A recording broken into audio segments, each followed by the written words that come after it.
Dobrý deň. Moje meno je Alexej Šurtec, ktorý ma nepoznáte. Ďakujem, že ste prišli. Toto stretnutie organizuje lokálne združenie SDKU spolu s iniciatívou Naše Brezno, ako neformálnym združením pravičiarov, ktorí sa usilujú o to, aby v tomto meste sa nachádzalo spolu lepšie. Ďakujem pánovi Miklošovi, že prijal naše spoločné pozvanie sem medzi nás a povedal nám pár slov, ktoré chystajú preto, aby sa nielen v Brezne, ale na celom Slovensku žilo nám spoločne lepšie. Takže týmto pádom odovzdávam slovo. Ďakujem pekne, ďakujem za privítanie, ďakujem za pozvanie. Takže na Slovensku, najmä z hľadiska predpokladov na úspešnú budúcnosť, aj v oblasti podnikania, v oblasti ekonomiky, ale samozrejme nie len. A čo ponúkame, aký program ponúkame. Takže odrazím sa z toho, ako my vidíme dnešnú situáciu, kde sme. Ako všetci viete, tá situácia nie je jednoduchá. Máme 400 000 nezamestnaných, v máji 2008 ich bolo 220 000, čiže naozaj je to obrovský nárast. Je to najmä kvôli kríze a to je fakt, že krízu by žiadna vláda bez ohľadu na to, aká by bola, nevedela vtedy zabrániť, obrátiť. Ale my sme presvedčení, že nie len kvôli kríze. A aj keď je pravda, že tá situácia teraz v Láni a teraz by nebola dramaticky iná, keby by bola iná vláda, ale obávame sa, že môže byť dramaticky iná do budúcna, ak bude pokračovať ten vývoj, aký tu posledné 3-4 roky je. Najskôr, čo sa deje z nášho pohľadu, z môjho pohľadu, tie posledné 4 roky. Chvála Bohu, na jednej strane to rušenie reforiem, ktoré bolo avizované, sa viac menej nedialo. Ja najmä zvyknem hovoriť na príklade toho, že Ficová vláda za 4 roky mala vo verejných zdrojoch k dispozícii o 755 miliard korún viac ako druhá Dzurindová vláda za 4 roky. Čiže naviac o 755 miliard korún. To sú verejné výdavky, o toľko sa zvýšili verejné výdavky od júla 2006 do júla 2010 oproti júlu 2002 a júlu 2006. Len pre porovnanie s inými krajinami, ten nárast verejných výdavkov, verejných zdrojov, ktorý má Ficová vláda k dispozícii, je 35%. Priemerný nárast za Európsku úniu je 18%. Čiže dvojnásobne väčší nárast zdrojov mala Ficová vláda k dispozícii, ako bol nárast v priemere. 2,5 roka sa nezadlžoval štát na viac, ale tých peňazí bolo viac vďaka rýchlemu rastu, ktoré tu boli najmä vďaka reformám. Od roku 2009 sa situácia zmenila v tom, že prišla kríza, ekonomika sa prepadla a my sme padli skoro najviac do všetkých krajín, lebo sme neboli to len kam padnete, ale aj odkiaľ padáte. A keď sme išli z 10,4 na minus 4,7, tak to je jeden z najväčších prepadov do všetkých krajín.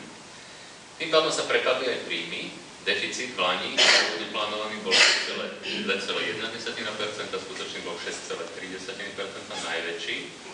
Na výdavkovej strane vláda nerobila absolútne nič, ani o 1 euro neznížila výdavky. Všetci, ktorí boli pri zmysloch, šetrili, aj krajiny, ale aj obce, mesta, jednotlivci, rodiny. Ficová vláda nezmenila výdavky v Lani ani o 1 euro. Čiže výsledkom je, že naďalej majú mnoho viac peňazí a míňajú, ale už nie na úkor vyšších príjmov, alebo nie vďaka vyšším príjmom, ale na úkor rýchlo rastúceho zadlženia.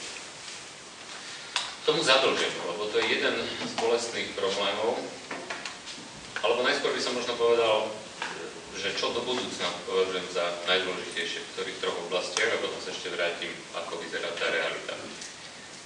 Do budúcna sa zdá byť najdôležitejšie, aspoň podľa mňa, alebo podľa väčšiny ekonomov, to, že poprvé kríza je síce to najhoršie je za nami z hľadiska svetovej krízy, ale ten vývoj nebude jednoduchý a nebude určite taký, ako bol predtým, že celý svet rýchlo rástol. Kríza a pokrízové obdobie nám dáva jedinú istotu a to je tá, že intenzita konkurencie bude ešte väčšia, medzinárodná, globálna, ako bola kedykoľvek predtým. Že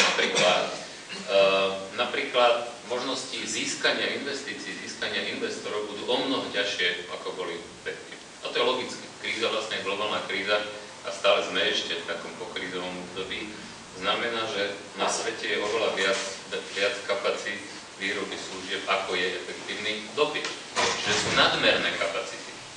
Bolo oveľa ľahšie získať investície, keď dopyt celkový globálny rástol, bolo treba čoraz viac všetkého, ako teraz, keď je vlastne prebytok. Preto je ešte dôležitejšie, ako bolo kedykoľvek v minulosti, zlepšovať podnikateľské prostredie, vytvárať lepšie podmienky, ponúkať lepšie fungujúce verejnú správu, súdnictvo a tak ďalej, aby sme investície získali. No a v týchto podmienkach 3 oblasti budú kľúčové. Poprvé, zdravá ekonomika, zdravé verejné financie, nízke deficity, nízke dlhy verejné. Čiže zdravé ekonomické prostredie, aby ekonomika mohla rásť. Po druhé, zlepšujúce sa a čoraz lepšie podnikateľské prostredie v širokom slova zmysle, čiže vrátane fungovania štátnych inštitúcií, verejnej správy, vymožiteľnosti práva, nízkej korupcie a všetkého, čo sa súvisí. A tretia, veľmi dôležitá oblasť, vzdelanie, veda, výskum, inovácie a všetko, čo s tým súvisí. No a keď sa na tieto 3 oblasti pozrieme, ako sa oni vyvíjajú za posledné 4 roky, tak obraz je zhruba nasledovný. No, celkovo, ak by som to povedal, tak vo všetkom sa prepadajú.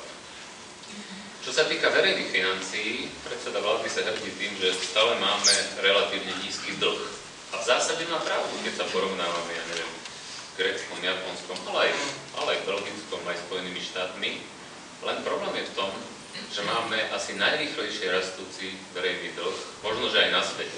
Neskúmal som to až tak podrobne, ale poviem to na základe porovnania, na základe ilustrácie. Veľká Británia, ktorá mala jedný z najväčších problémov aj s bankami a zachraňovala najväčšie svetové banky, predpokladá, že jej verejný dlh sa zdvojnásobí do roku 2014. Za roky 2009 až 2014, že nezdvojnásobí, o 50% rastie verejný dlh, oproti tomu aký bol. My sme to dokázali za Ficovej vlády za 2 roky. V roku 2008 sme mali 27% verejný dlh, to je podiel verejného dlhu na HDP, v 2008 28%, v tomto roku je to 41%. Čiže o 50% nárast za 2 roky. A keď zarátame do verejných výdavkov budúcich, teda dlhu, aj podpísané PPP projekty, tak už dnes je to vyše 50% HDP. Obrovský nárast verejného dlhu. Aj preto, že sa nič nerobilo na strane výdavkov, aj preto, že tie zdroje, keď som hovoril o tých zdrojoch, to sú obrovské peniaze, ktoré sú proste naviac. A kde to vidno?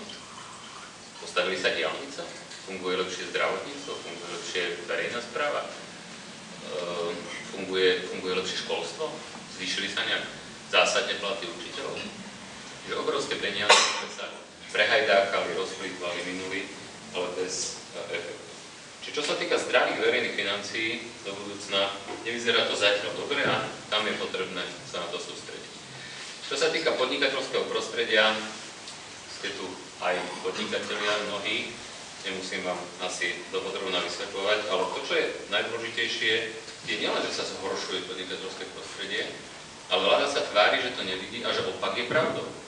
Som o to zhodol okolnosti včera na stočke v Hospodárskych novinách, kde som uvedol citáty predsedu vlády, ktorý povedal pri hodnotení plnenia programov vyhlásenia, že sa nezhoršilo podnikateľské prostredie a že s tým súhlasia aj zamestnávateľské organizácie. Ani jedno nie je pravda, ani druhé. Ani to, že sa nezhoršilo, ani to, že s tým súhlasia. A mohol by som to ilustrovať množstvom príkladov. Minulý týždeň vyšiel prieskum 114 nemeckých, francúzskych a rakúskych investorov, ktorí investovali na Slovensku, ktorí konštatujú zhoršenie podnikateľského prostredia a najväčšie slabiny vidia vo vymožiteľnosti práva, korupcii, prístupe k štátnym zákazkám, verejnom obstarávaní a k európskym fondom.